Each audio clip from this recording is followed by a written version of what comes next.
सो हम डिस्कस करेंगे आज भगवद गीता चैप्टर 9 श्लोक नंबर 22। सो ये श्लोक जो है बहुत प्रसिद्ध श्लोक है, बहुत फेमस श्लोक है। और ये श्लोक में भगवान हम सब डिवोटीज को एक गारंटी देते हैं। और जैसे हम LIC पॉलिसी लेते हैं तो LIC वाले हमको क्या गारंटी देते हैं कि आप नहीं रहेंगे तो भी हम आपके फैमिली को या जो भी है हम गारंटी लेते हैं कि उनको कुछ नहीं होगा। सो ऐसे ही कृष्णा ये श्लोक में, आज के श्लोक में हमें एक सिक्योरिटी, एक एश्योरेंस और एक गारंटी प्रोवाइड करते हैं और इंस्पायर करते हैं ताकि हम उनके भक्ति जीवन में लगे रहें। सो 9.22 अनन्यश्चिन्तयन्तो मां ये जना पर्युपासते तेषां नित्याभियुक्तानां योगक्षेमं वहाम्यहम्। यस, वो पढ़िए translation. But those who always worship me with exclusive devotion, meditating on my transcendental form, to them I carry what they lack and I preserve what they have. इधर क्या बोल रहे हैं? अनन्यश चिंतयन्तो माम। अनन्यश ये बहुत इंपॉर्टेंट वर्ड है। तो अनन्यश चिंतयन्तो माम मतलब अन्य कोई चिंतन नहीं करते हैं वो लोग, सिर्फ मेरा ही चिंतन करते हैं। अनन्य चिंतयन्तो माम, मेरे अलावा और कोई दूसरा चिंतन नहीं करते। और ये जना, ऐसे लोग जो है पर्युपासते, उपासते मतलब मेरी वर्शिप करते हैं, पर्युपासते तेषाम नित्याभियुक्ता नाम, और ऐसे लोग नित्य अभियुक्ता नाम मेरी सेवा में लगे रहते हैं। ऐसे लोग के साथ क्या मैं करता हूँ? योग क्षेमम वहाम्यहम्। योग मतलब रिक्वायरमेंट, क्षेमम मतलब प्रोटेक्शन। जो इनकी रिक्वायरमेंट है, जो उनकी जरूरत है वो मैं उनको देता हूँ, और जो उनके पास है उसको मैं प्रोटेक्ट करता हूँ।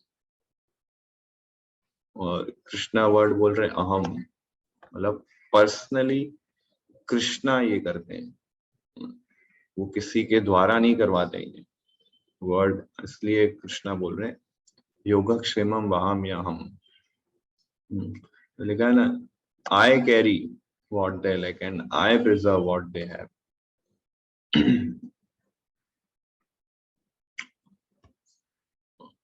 9.22 बहुत ही ब्यूटीफुल श्लोक है और कृष्णा का ये मूड है। सो ये श्लोक हमें बताता है कि कृष्णा पर्सनली इंटरवेन करते हैं और पर्सनली केयर करते हैं किनका? जो हमेशा उनका चिंतन करते हैं, अनन्यस चिंतयन्तो माम, और जो उनको अप्रोच करते हैं डिवोशनली। भगवद गीता 4थे अध्याय में 11वें श्लोक में भगवान कहते हैं ये यथा माम प्रपद्यन्ते ताम सतैव भजाम्यहम्, कि जो जिस भाव से मेरी शरण में आता है मैं उसको अकॉर्डिंगली ट्रीट करता हूँ, अकॉर्डिंगली उसको रिवॉर्ड देता हूँ। सो यहाँ इस श्लोक में कृष्णा वो प्रिंसिपल को थोड़ा अच्छे से एक्सप्लेन करते हैं कि जो मुझे अप्रोच करता है प्योर डिवोशन से, मैं उसके साथ आदान प्रदान करता हूँ, मैं उसकी रिस्पॉन्सिबिलिटी लेता हूँ, उसका टेक केयर करता हूँ, और जो भी इसकी रिक्वायरमेंट उसको मैं पर्सनली पूरी करता हूँ। सो इसलिए मतलब हमें ये नहीं सोचना चाहिए कि भगवान एक प्रकार का ये एक बिजनेस डील हमारे सामने प्रस्तुत कर रहे हैं कि आप मेरी इस तरह से भक्ति करो तो मैं आपको प्रोटेक्शन दूंगा। ये एक ऐसा कोई बिजनेस डीलिंग नहीं है कृष्णा का। ये एक प्रकार का रेसिप्रोकेशन है सो रेसिप्रोकेशन और बिजनेस डीलिंग में अंतर होता है। बिजनेस डील में क्या होता है, आपने इतना किया, मैंने इतना लिया, हो गया। बट रेसिप्रोकेशन थोड़ा इंटीमेसी के साथ होता है और विथ लव के साथ होता है। तो अनन्यस चिंतन, सबसे पहला जो लाइन इसमें आता है कि भगवान के जो प्योर डिवोटीज होते हैं वो अपना माइंड फिक्स्ड रखते हैं सिर्फ कृष्णा और उनकी सर्विस के ऊपर, क्योंकि अभी माइंड उसी जगह पर फिक्स होगा। आप देखना, ये जनरल प्रिंसिपल है, माइंड उसी जगह पर फिक्स होता है, माइंड उसी जगह पर ऑटोमेटिकली फ्लो होता है जहां लव होता है। आप जिस व्यक्ति से प्रेम करते हैं या जिस चीजों से प्रेम करते हैं वहां पे नेचुरली आपका माइंड फ्लो होगा। तो जिसको आप प्रेम नहीं करते हैं, जिसको आप इतना पसंद नहीं करते हैं, या जो आपका मैटर ऑफ कंसर्न नहीं है, वहां पे आप अपने माइंड को नहीं लगा सकते कभी भी। ये ह्यूमन साइकोलॉजी है। सो अब प्योर डिवोटीज किसको पसंद प्रेम करते हैं? कृष्णा को प्रेम करते हैं, इसलिए उनके लिए कृष्णा का चिंतन करना बहुत ईजी है, बहुत सरल सिंपल। मतलब आप खुद भी देख लीजिए अपने लाइफ, अपने पेरेंट्स को प्रेम करते हैं तो आप उनका चिंतन करेंगे, उनका चिंतन करके ही सारे कार्य करेंगे।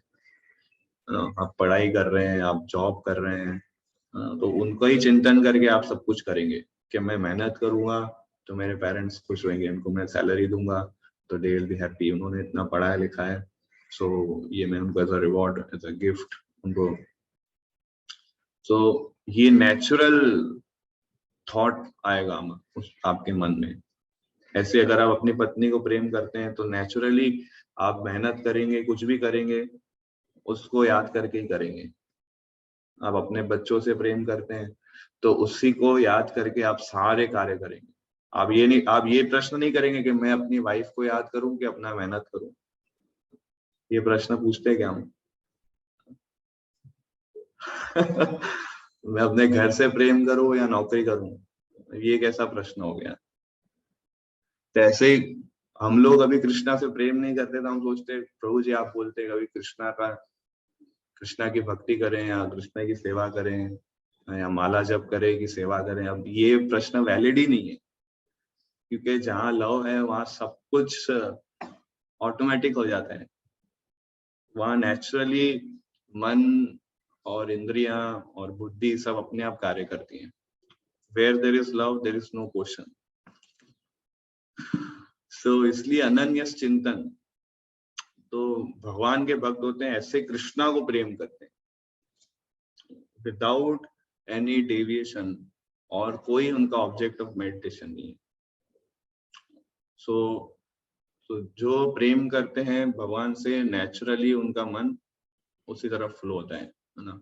वो शुद्ध भक्त अपने हृदय को कभी भी दूसरों को नहीं देते, ना धनम न जन्म न सुंदरी। तो पर हमारे अभी स्टेज पे कैसा है कि हमारे लिए कृष्णा का चिंतन करना बहुत डिफिकल्ट है और हर हमेशा हमें भगवान याद नहीं आते हैं। भले ही एक्सटर्नली हम सब भक्ति प्रैक्टिस कर रहे हैं, चैंटिंग रीडिंग हियरिंग कर रहे हैं, बट फिर भी वो नेचुरल फ्लो है, जो मन के जो विचार है नेचुरली कृष्णा की तरफ नहीं जाते हैं। सो इसलिए धीरे धीरे धीरे हमें वो प्रैक्टिस करना है। रूप गोस्वामी बहुत अच्छा एग्जाम्पल देते हैं, जैसे कि एक लड़का एक लड़की है, लड़के को नहीं पता है कि उसकी वाइफ कौन होगी, लड़की को नहीं पता है उसका हस्बैंड कौन होगा, ठीक है। बट जब अरेंज मैरिज में फिक्स होता है दोनों का रिलेशन, और फिर हम देखते हैं कि वही लड़का और वही लड़की जो एक दूसरे को कभी देखे नहीं, कभी जानते नहीं है, मैरिज के बाद तुरंत मतलब 6 महीने 1 साल बाद इतना स्ट्रॉन्ग और डीप बॉन्ड हो जाता है, एक दूसरे के बिना वो रह नहीं सकते। अब ऐसा तो नहीं है कि वो शुरू से ही जन्म से एक दूसरे को जानते थे, बट एक दूसरे के साथ वो रहे, एक दूसरे को समझे और इतना डीप अफेक्शन हो गया कि अभी एक दूसरे के बिना वो लोग रह ही नहीं सकते whole life. So similarly practice जब हम करेंगे कृष्णा के एसोसिएशन में जाना, डिवोटीज के एसोसिएशन जाना, उनके बारे में सुनना, then we will also develop such kind of love with Krishna. So और कृष्णा की स्पेशलिटी क्या है कि जितना हम कृष्णा के विषय में चिंतन करेंगे उतना हमारा माइंड प्योरीफाई होगा, और जितना हमारा माइंड प्योरीफाई होगा उतना इजी हो जाता है कृष्णा को स्मरण करने से। अनन्यस चिंतन उतना उसके लिए इजी हो जाता है, वो है ना, उसकी हैबिट हो जाती है, उसके लिए जॉयफुल और उसके लिए ब्लिसफुल हो जाता है, तो अनन्यस चिंतन। और दूसरा कृष्णा इस श्लोक में ये बोल रहे हैं कि दो चीजें बता रहे हैं कि आई प्रोटेक्ट व्हाट दे हैव, मेरे भक्तों के पास जो है उसको मैं प्रोटेक्ट करता हूँ, और दूसरा जो मेरे भक्तों के पास कमी है उस कमी को मैं पूरी करता हूँ। I protect what they have and I provide what they lack. So generally हम देखते हैं संसार में दो प्रकार का भय होता है, दो प्रकार के फियर होते हैं।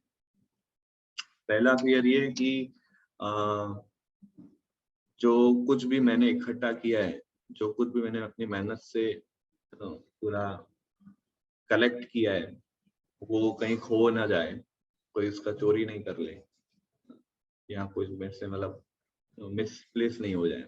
एक तो पहला भय ये रहता है, और दूसरा भय ये रहता है कि मुझे जो चीज की रिक्वायरमेंट है जिस समय वो चीज नहीं मिली तो ये दो चीजें भय लाते। एक जो मेरे पास है वो कुछ कहीं खो गया तो, दूसरा जब मुझे कोई चीज की जरूरत है वो चीज उस समय नहीं मिली तो ये जैसे फॉर एग्जांपल मेरी तबीयत बिगड़ गई और मेरे पास हेल्थ इंश्योरेंस नहीं है तो मेरा ट्रीटमेंट कैसे होगा।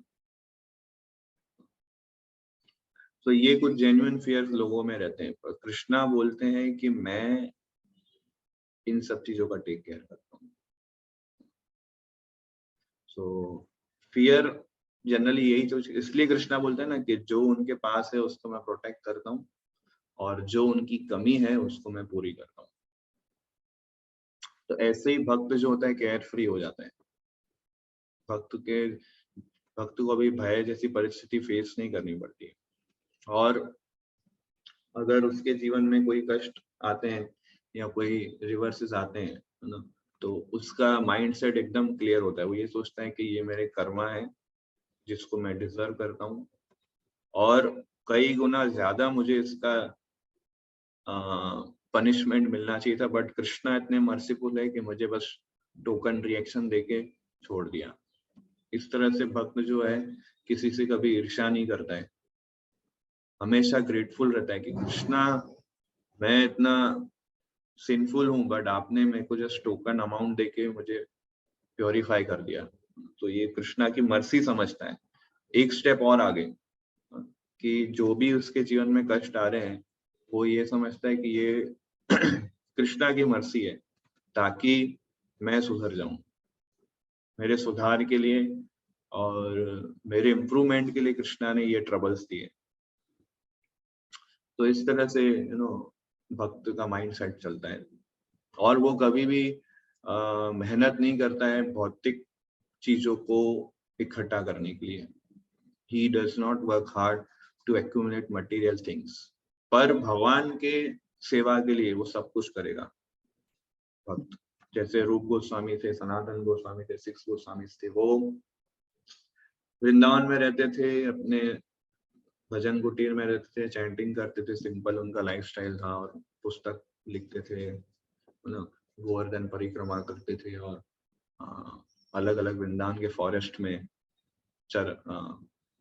रोम करते थे वहां पे। बट क्योंकि चैतन्य महाप्रभु ने उनको आदेश दिया था कि मंदिर बनाओ, विग्रह का निर्माण करो, डीटी वर्शिप स्टार्ट करो, तो उन्होंने वो किया।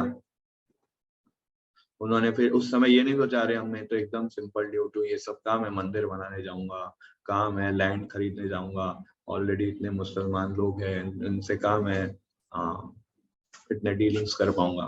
बट भगवान की जब सेवा आती है तो सब कुछ करने के लिए वो रेडी होते हैं। बट पर्सनली वो जो भक्त होते हैं वो कोई पर्सनल एम्बिशन नहीं रखते हैं। जो भी एम्बिशन रखते हैं टू प्लीज कृष्णा, यही उनका एम्बिशन है और कुछ नहीं। तो इस तरह से जो डिवोटी होता है वो एकदम फ्री बर्ड की तरह होता है, उसको कोई एंजाइटी नहीं है, क्योंकि वो किसके लिए, कृष्णा के लिए कार्य कर रहे हैं। लोग इतने एंजाइटी क्यों है इतने मटेरियल वर्ल्ड में, क्यों? क्योंकि वो अपने प्लेजर के लिए कार्य करते हैं, और डिवोटी है वो कृष्णा के प्लेजर के लिए कार्य करते हैं।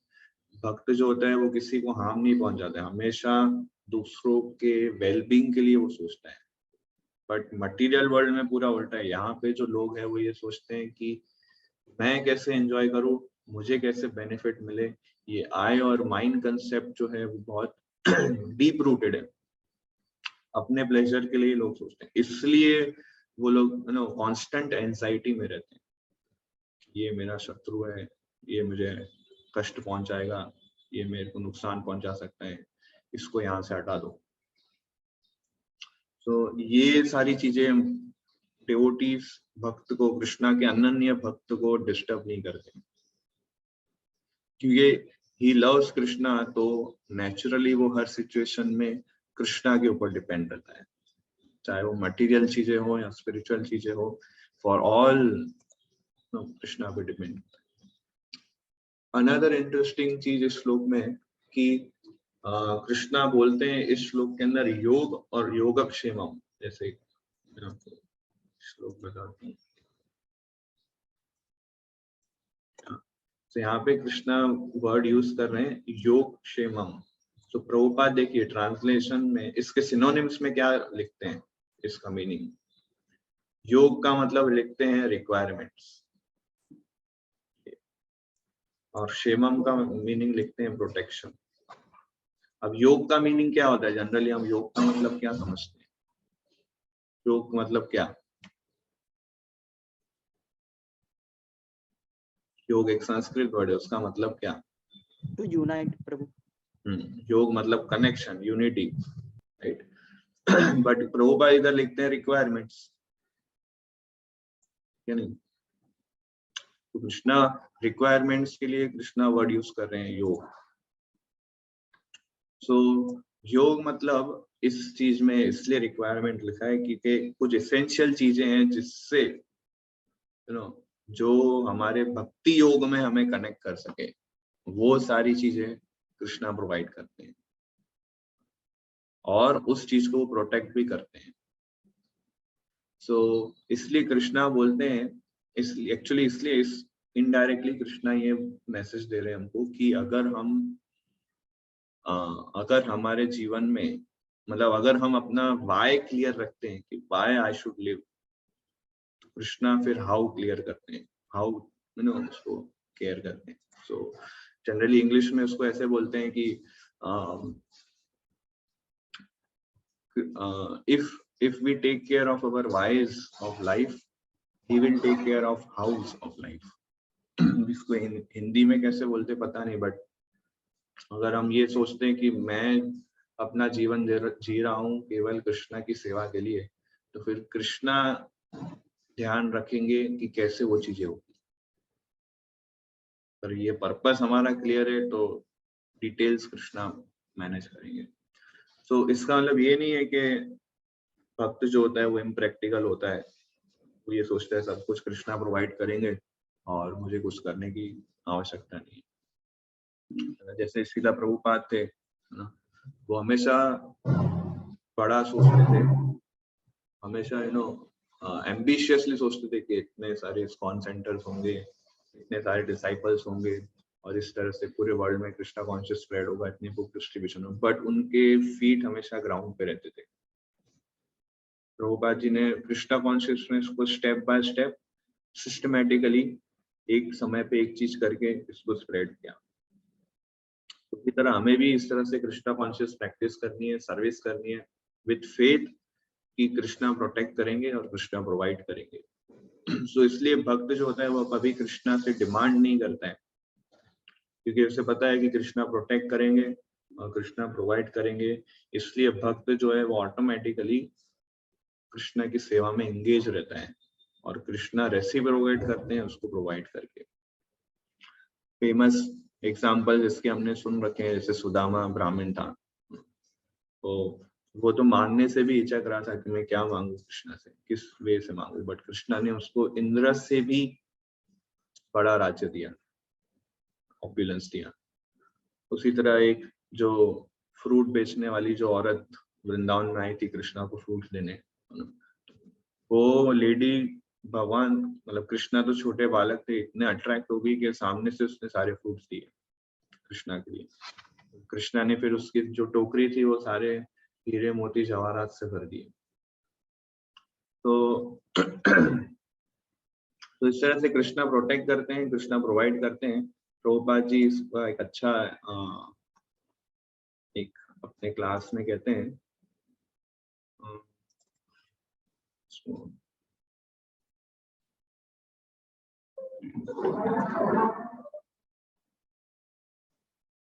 ये है 2 दिसंबर को क्लास लिया था इस श्लोक पे।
ये पढ़ सकते हैं हाईलाइट। ये श्रीमद् भागवतम क्लास था उनका, प्रभुपाद का 7 कैंटो 6 चैप्टर वृंदावन में क्लास दिया था। जस रूप पढ़िए। Now this worship of Krishna, the whole day is engaged for Krishna's Mangala Aarti, for Krishna's chanting, for Krishna's cooking, for Krishna's prasadam distribution, so many ways. So our devotees all over the world, there are 102 centers. They are simply engaged in Krishna consciousness. This is our propaganda. Always, no other business. We don't do any business, but we are spending at least 25 lakh of rupees, 25 lakhs of rupees every month. But Krishna is supplying. तेषां नित्याभियुक्तानां योगक्षेमं वहाम्यहम्। प्रभुपाद लिखते हैं कि देवो हम लोग 24 our engaged है कृष्णा की सेवा में। मंगला आरती है, चैंटिंग है, कुकिंग है, प्रसाद डिस्ट्रीब्यूशन है, प्रीचिंग है, और हमें हर महीने 25 लाख रुपए खर्च करने पड़ते हैं। कृष्णा सेंड करते हैं पैसे। हम तो कोई बिजनेस करते नहीं, हमारे पास कैसे आएगा, but still we are spending 25 lakh rupees every month. Yes, फिर आगे। If you remain Krishna consciousness, fully dependent on Krishna, then there will be no scarcity. I started this Krishna business with 40 rupees. Now we have got 40 crore of rupees. Is there any businessman in the whole world within 10 years with 40 rupees he can increase 40 crores? There is no example. And 10,000 men, they are eating prasadam daily. So this is Krishna consciousness. Yoga kshemam vahamyaham. As soon as you become Krishna conscious, you simply depend on him and work sincerely, and then Krishna will supply everything. Everything. तो देखिए प्रभुपाद कितना confidently बोल रहे हैं कि if you depend on Krishna he will provide you everything. 40 रुपए से मैंने ये कृष्णा भक्ति का बिजनेस चालू किया था, अभी 40 करोड़ हो गया है। ऐसा एक बिजनेसमैन आप ढूंढ के दिखाओ जिसने 40 रुपए से 40 करोड़ कर दिया हो। So this is Krishna consciousness. So इस तरह से क्यों you simply depend on Krishna and work sincerely, Krishna will supply everything. Yes, फिर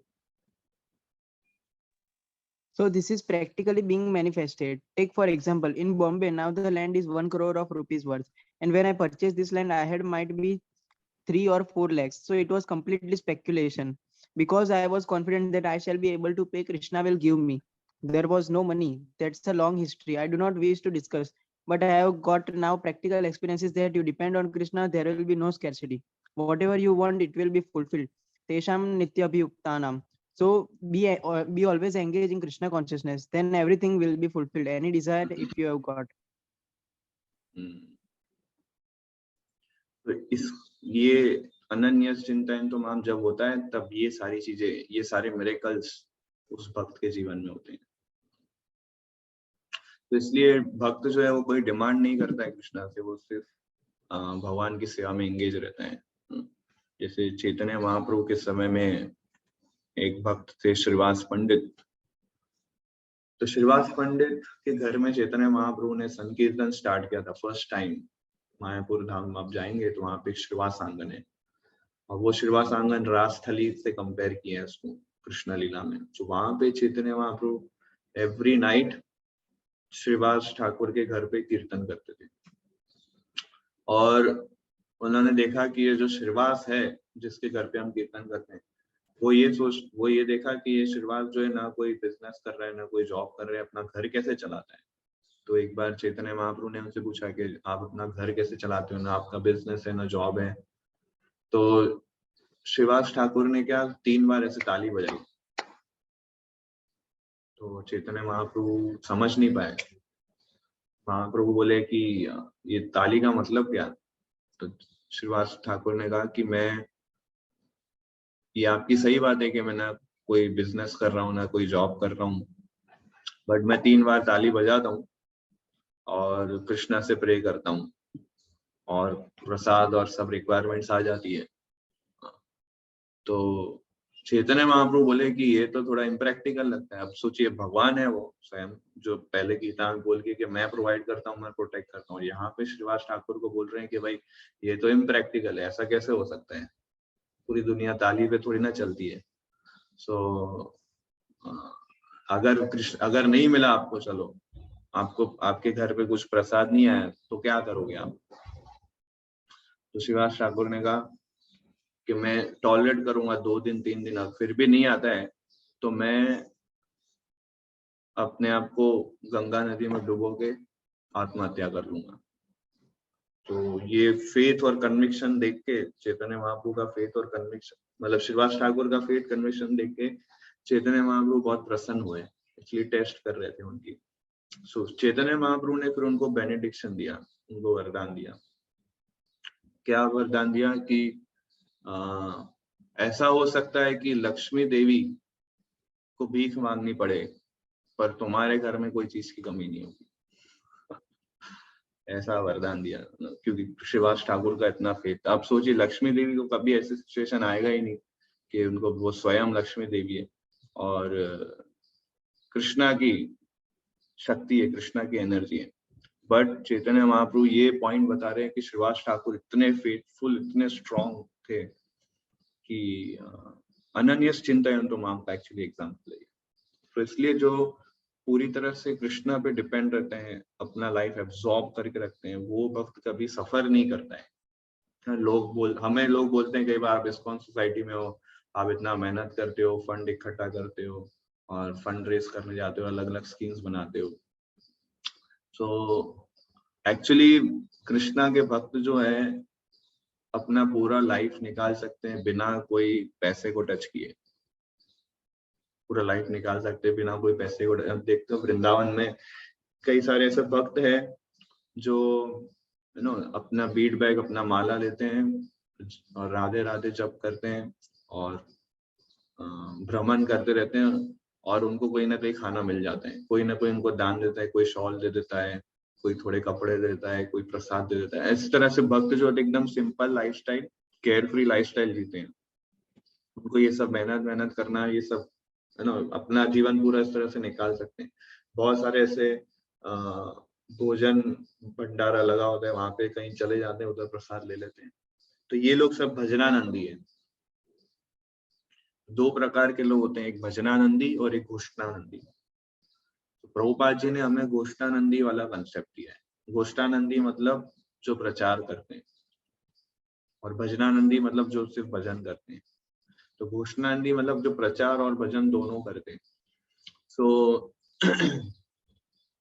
तो अभी जो ये प्रचारक होते हैं, जो प्रीचिंग करते हैं कृष्णा भक्ति का, वो बहुत सारे लोगों को इंस्पायर करते हैं ताकि वो उन्होंने जो धन इकट्ठा किया है, जो कृष्णा की संपत्ति है, वो कृष्णा को दे सके।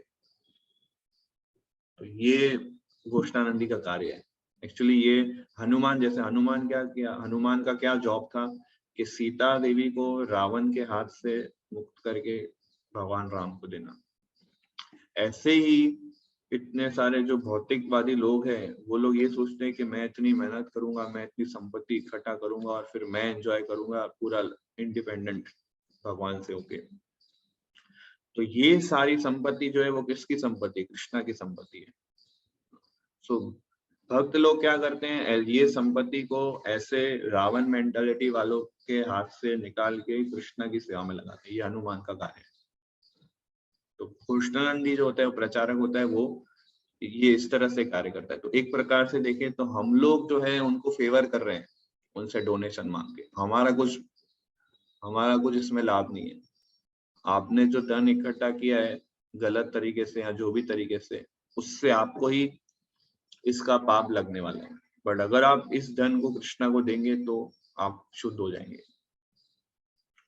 तो ये एक प्रकार का थैंकलेस टास्क है कि कृष्णा की ये संपत्ति है और इन्होंने गलत तरीके से अपने पास रखी, तो इसको कृष्णा की सेवा में ही लगना चाहिए। संपत्ति भी प्योरीफाई होगी, वो व्यक्ति भी प्योरीफाई होगा, हमें क्या लाभ होगा।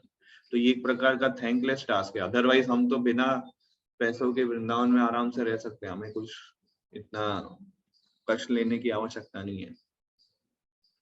श्रील प्रभुपाद ने इस प्रकार का हमें चीजें सिखाई है। प्रभुपाद ने इतना बड़ा ऑर्गेनाइजेशन बनाया, इस्कॉन ऑर्गेनाइजेशन बनाया। अब ऑर्गेनाइजेशन बनाया तो वहां पे लैंड चाहिए, रिसोर्स चाहिए, मनी चाहिए, मैन पावर चाहिए, प्रोजेक्ट्स होंगे। प्रभुपाद ने इतना सारा ट्रबल क्यों लिया? फिर वो भी वृंदावन में खुश थे, अपना भजन कर रहे थे। बट प्रभुपाद चाहते थे ये कृष्णा कॉन्शियसनेस पूरे वर्ल्ड में स्प्रेड हो, हर एक एक व्यक्ति को कृष्णा कॉन्शियस मिले। क्यों? क्योंकि हर जीव का ये बर्थ राइट है कृष्णा की सेवा करना, और ये हर एक जीव को अपॉर्चुनिटी मिलना चाहिए। और वो जीव धीरे धीरे फिर अनन्यस चिंतन तो मान के स्टेज पे पहुंच सकता है। तो ये कंपैशनेट मूड है।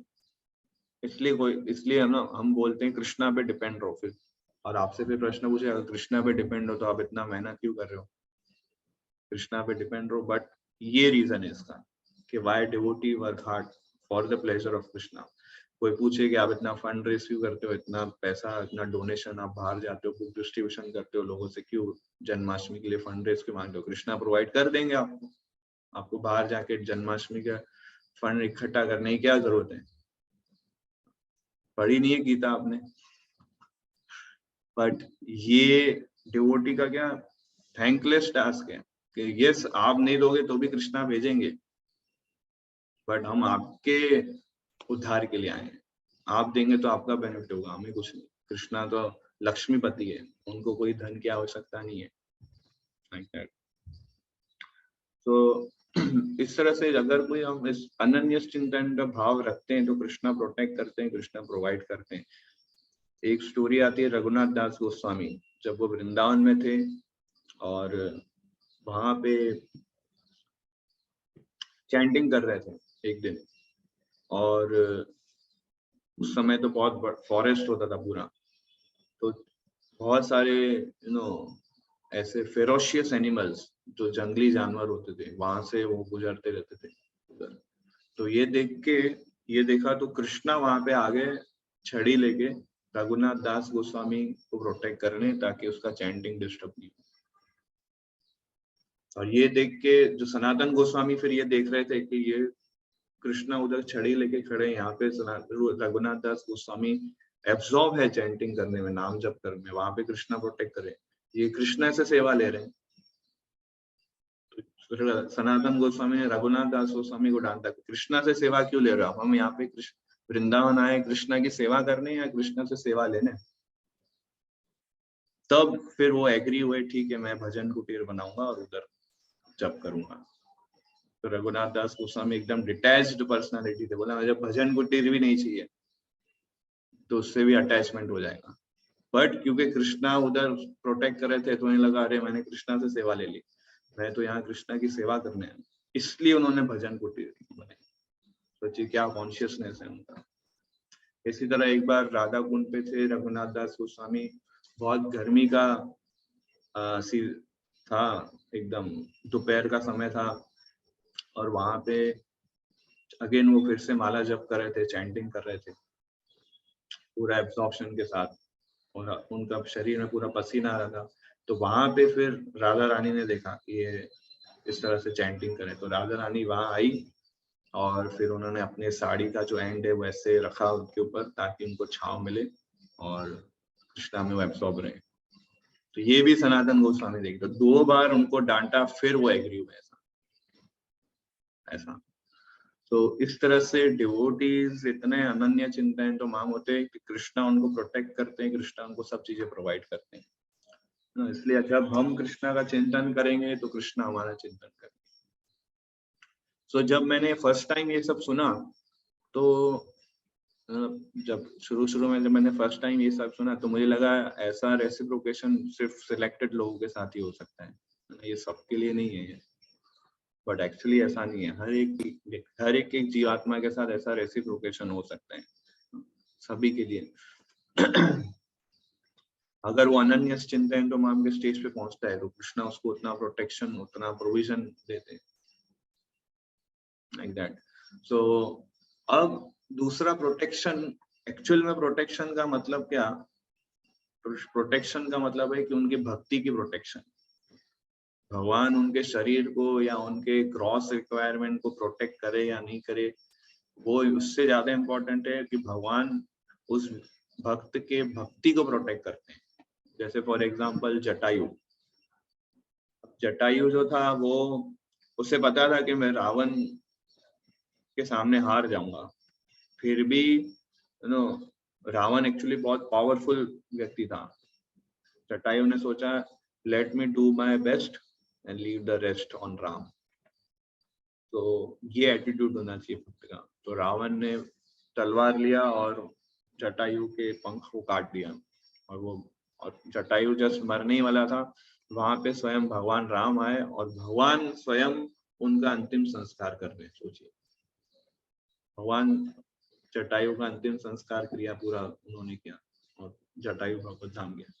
तो ऐसा दिखने में आ सकता है कि भगवान ने जटायु को प्रोटेक्ट नहीं किया, भगवान ने जटायु को के शरीर को प्रोटेक्शन दिया नहीं, बट भगवान ने जटायु की भक्ति को एक्सेप्ट किया। तो इसलिए प्रोटेक्शन का मतलब हमें समझना है। एक्चुअल में प्रोटेक्शन का मतलब ये नहीं कि भगवान मेरे घर को प्रोटेक्ट करेंगे, भगवान मेरे शरीर को प्रोटेक्ट करेंगे, भगवान मेरी प्रॉपर्टी को नहीं, भगवान आपकी भक्ति को प्रोटेक्ट करेंगे। आप भक्ति में कहीं इधर उधर थोड़ा डिस्टर्ब हो रहे हैं, उस चीज को प्रोटेक्ट करेंगे। ग्रॉस बॉडी है, ये सब तो टेम्पररी है, मटेरियल चीजों को नहीं, स्पिरिचुअल चीजें, आपकी भक्ति प्रोटेक्ट रही, सब प्रोटेक्ट होगा। बट हम दूसरा एग्जांपल भी देखते हैं, प्रहलाद महाराज को प्रोटेक्ट किया हम, प्रहलाद महाराज को खाई से गिराया तो वहां पे उन्होंने प्रोटेक्ट किया, प्रहलाद महाराज को जहर दिया तो उधर प्रोटेक्ट किया, प्रहलाद महाराज को अग्नि में डाला वहां पे उनके शरीर को प्रोटेक्ट किया, प्रहलाद महाराज को सांप के बीच में डाल दिया वहां पे उनके शरीर को प्रोटेक्ट किया। तो भगवान, इसलिए हमें एकदम क्लैरिटी होनी चाहिए कि प्रोटेक्शन मतलब हमारी कॉन्शियसनेस की प्रोटेक्शन, कि कभी भी हम भक्ति से डाइवर्ट डिविएट नहीं हो, वो चीज को प्रोटेक्ट करते हैं। ये एकदम क्लियर होना चाहिए। भगवान प्रोटेक्शन देते हैं मीन्स भक्ति उसकी कंटिन्यू रहे, ऐसी इस वे से हमें प्रोटेक्ट करते हैं। तो इसलिए भगवान एश्योर कर रहे हैं कि भक्तों को कभी भयभीत नहीं होना चाहिए, उनका सिर्फ एक ही गोल होना चाहिए कि सेवा में एब्सॉर्ब रहें, सेवा करते रहें मुझ पे डिपेंड होके, और ये सोचे कि मैं ही अल्टीमेट शेल्टर हूँ, मैं ही अल्टीमेट प्रोटेक्टर हूँ। और इसका मतलब ये भी नहीं कि भक्त जो है वो कोई कार्य नहीं करे और सब भगवान पे डिपेंड रहे, ऐसा भी नहीं। एक्चुअली अलग अलग लेवल के भक्त होते हैं। जैसे कि माधवेंद्रपुरी थे, एकदम एलिवेटेड लेवल के थे, वो कभी किसी से कुछ मांगते नहीं थे, वो ये सोचते थे कि कुछ सामने से आएगा तो मैं ले लूंगा, किसी से खाना नहीं, भूख कोई खाना देने नहीं आया तो भूखे रहते थे पर किसी से मांगते नहीं थे। इसको बोलते हैं अजगर वृत्ति। तो जैसे अजगर होता है वो क्या करता है, अपना मुंह खाली खुला रखता है, खाना अपने आप अंदर आएगा। तो ऐसे ही जो महान मतलब जो अनन्य एकदम प्योर डिवोटी होते हैं वो एक्सक्लूसिवली कृष्णा पे ही डिपेंड रहते हैं, वो किसी से कुछ मांगते नहीं है। उनको खाना भी चाहिए तो वो ये सोचते कृष्णा प्रोवाइड करेंगे, अदरवाइज वो अपनी सेवा में अपने चिंतन में एब्जॉर्ब है।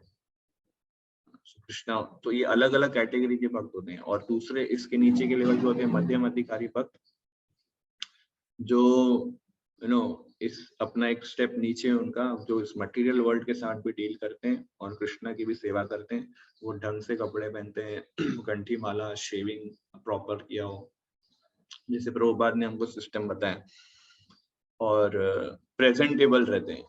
तो हम लोग सब साधक भक्त हैं, हम लोग सब वेदी भक्त हैं, हम प्रैक्टिस स्टेज पर है। प्रैक्टिस स्टेज पे रहना है और धीरे धीरे कृष्णा कॉन्शियसनेस प्रैक्टिस को इंटेंसिफाई करना है, प्योरीफाई करना है अपने आप को, और फिर हमारा धीरे धीरे प्रोग्रेस होगा और अनन्यस चिंतन तो माम के स्टेज पर आएगा। तो जैसे प्रभुपाद जी भी जब अमेरिका गए तो उन्होंने ये नहीं सोचा कि वहां पे मैं कमाऊंगा कैसे, वहां पे मैं अपना फाइनेंस कैसे मैनेज करूंगा, वहां पे मैं खाऊंगा क्या। नहीं, उन्होंने ये सोच रहे थे कि मैं वहां प्रीचिंग कैसे करूंगा, लोगों के साथ कृष्णा कॉन्शियस शेयर कैसे करूंगा। उन्होंने इतना 40 ईयर स्ट्रगल किया इंडिया में, और उनका बिजनेस लॉस हो गया, वानप्रस्थ स्टेज पर फैमिली उन्होंने गिव अप कर दिया।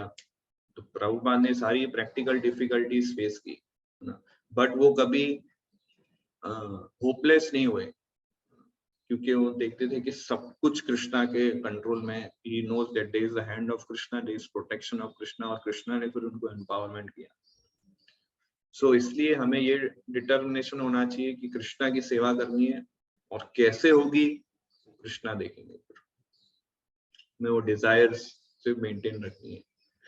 शुरुआत में हो सकता है कि कोई चीज वर्कआउट नहीं हो, या फिर हम फेलर्स बहुत फेल हो जाएं और हार जाए हम, बट इसी के द्वारा कृष्णा अपना प्लान रिवील करते हैं और फिर कृष्णा प्रोटेक्शन प्रोवाइड करते हैं। तो इस तरह से तो थोड़ा एक्सटेंड हो गया टाइम, उसके लिए क्षमा चाहता हूँ, बट कई सारे इसमें पॉइंट्स थे जो डिस्कस करने थे।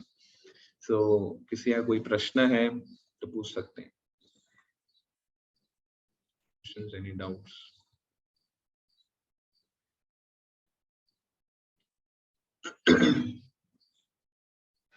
हरे कृष्ण प्रभु जी।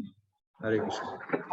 हाँ प्रभु जी, इससे कनेक्टेड भी एक स्टोरी आती है ना, कथा आती है कोई ब्राह्मण की, जो वो इस वर्ष का ट्रांसलेशन करते हैं, तो उसमें वो अर्जुन आचार्य, उसका नाम अर्जुन आचार्य होता है। सो वो मैं बोलने वाला था, बट टाइम हो गया इसलिए मैंने वो बोला नहीं। बट वो अर्जुन आचार्य बहुत फेमस, ये श्लोक से कनेक्टेड स्टोरी है। प्रीवियस रिकॉर्डिंग में मेरे मिल जाएगी, जो मैंने जीवाएमी क्लास लिया था, ये श्लोक के ऊपर मैंने उसके अंदर ये स्टोरी बोली हुई है, तो वहाँ पे आप लोग सुन सकते हैं। तो प्रभु जी, मुझे एक ये प्रश्न था कि जैसे कि ये जो वर्ष है स्पेशली शुद्ध भक्त जो होते हैं, जो अनन्य इनको मानसिक होते हैं, yes. तो उनके साथ कृष्णा इस प्रकार से वैसे प्रदर्शन करते हैं। लेकिन हमने देखा है कि जब कोई कृष्ण भक्ति में नया नया आता है, बराबर, तो भी कृष्णा उनके साथ इस तरह से मतलब जैसे प्रोफेट करते हैं। इतने इतने लेवल पे नहीं है, मतलब ऐसा है क्या कि जो व्यक्ति जिस लेवल पे है भगवान उसके साथ वैसा उस लेवल का रेसिप्रोकेशन करता है। यस, जो जिस भाव से जो जितना शरणागत होता है भगवान उस प्रकार से उसके साथ आदान प्रदान करते हैं। पॉइंट ये है। तो क्वेश्चन क्या है आपका इसमें? मतलब मेरा क्वेश्चन यही है कि ये जो वर्ष है स्पेशली शुद्ध भक्त के लिए भी है कि जो ये वर्ष उसके लिए है। हाँ, ये वर्ष उसके लिए अनन्यस चिंतन तो माम। अभी अनन्यस चिंतन तो माम कौन करता है? जो कृष्णा से एक्सक्लूसिव लव करता है, राइट? इसमें पॉइंट ये है, जो अनन्यस चिंतन तो माम कृष्णा पहली लाइन में ही बोल देते हैं, फिर बोलते हैं ऐसे भक्तों को मैं प्रोटेक्शन देता हूँ, ऐसे भक्तों को मैं प्रोविजन देता हूँ। सिंपल। अभी हमारा वर्क है अनन्यस चिंतन तो माम के स्टेज पे पहुंचना। अगर हम वो स्टेज पे नहीं है, सपोज हम 20-30% हमने वो स्टेज अचीव किया है, तो 20-30% प्रोटेक्शन और प्रोविजन मिलेगा। ऐसा 50% अनन्यस चिंतन तो माम 50% प्रोटेक्शन प्रोविजन मिलेगा। बट अनन्यस चिंतन तो माम 100% है, तो 100% प्रोटेक्शन प्रोविजन। जैसे प्रहलाद महाराज है, द्रौपदी है, कुंती महारानी है, अम्बरीश महाराज है, परीक्षित महाराज, ये सब 100% अनन्यश्चिंत है। शिला प्रभुपाद है 100% अनन्यश्चिंत है। तो ऐसा नहीं है अनन्यश्चिंत तमाम केवल सत्युग, द्वापरयुग, त्रेता युग में, कलयुग में पॉसिबल नहीं है, ऐसा नहीं है। अभी भी इस पृथ्वी पे ऐसे कई भक्त आपको मिलेंगे जो 100% अनन्यश्चिंत है तमाम, उनको 100% प्रोटेक्शन और प्रोविजन मिलता है। Like that. और दूसरा प्रभु जी एक ये पॉइंट था कि जैसे आपने बताया कि इस तरह से जब भक्त होता है तो केयर फ्री हो जाता है। तो केयर फ्री से केयरलेस में ना जाए, तो कैसे ध्यान रखना चाहिए, कैसे इसको regulate? Care free, actually care free से केयरलेस ना जाए, वो कृष्णा देखते हैं।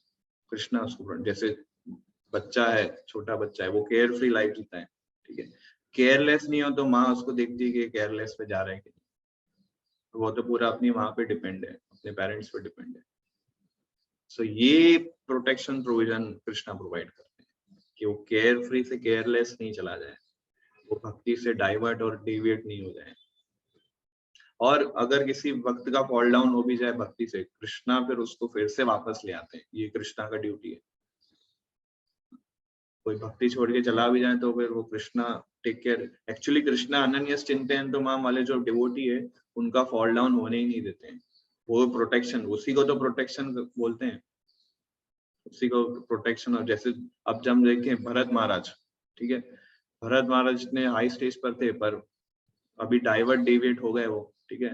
हिरण का शरीर मिला, पर हिरण का शरीर कैसा दिया भगवान ने, उनका स्मरण चलता रहे। वहां पे भी उनका भक्तों का संग मिला, हिरण के शरीर में भी, हिरण के शरीर में भी वो कृष्णा का स्मरण कर रहे थे, हिरण के शरीर में भी वो ये सोच रहे थे अरे मेरे से क्या मिस्टेक हो गई। अब ये ऑर्डिनरी हिरण कोई ऐसा नहीं करता है, प्रोटेक्शन के रेंज में ही थे भरत महाराज।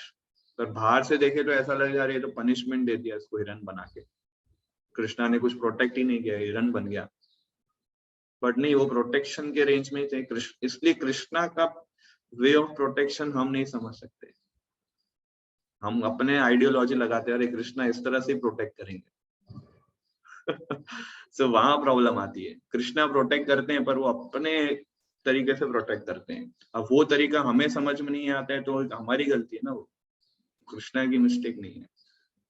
तो इसलिए ये भी प्लान मत करो कि कृष्णा कैसे प्रोटेक्ट करेंगे, बस ये फेथ रखो कृष्णा प्रोटेक्ट करेंगे। छोटा बच्चा होता है ना, बस वैसा छोटा बच्चा ये नहीं सोचता है कि माँ जो है मुझे डॉक्टर बनाएगी कि इंजीनियर बनाएगी, अपने नहीं, वो उसका लुकआउट नहीं है, उसका लुकआउट है उसको प्रोटेक्शन और प्रोविजन मिलेगा बस। तो चाइल्ड लाइक हार्ट होना चाहिए। तो चाइल्ड लाइक हार्ट रहेगा तब कृष्णा के प्रोटेक्शन और प्रोविजन को हम समझ पाएंगे, एक्सेप्ट कर पाएंगे। तो यही भरत महाराज के साथ भी था। तो भरत महाराज को प्रोटेक्ट किया था एक्चुअली कृष्णा ने, इसलिए तो उनको हिरण के शरीर में भी सब स्मरण हो पाया और फिर जड़ भरत बने और फिर इस तरह से। सो इसलिए हमें कैलकुलेट नहीं करना चाहिए कृष्णा कैसे प्रोवाइड करेंगे, हमें सिर्फ एक ही चीज की चिंता होनी चाहिए, कृष्णा की सेवा कैसे होए। यस, ऐसा। यस प्रभु। और कोई क्वेश्चंस?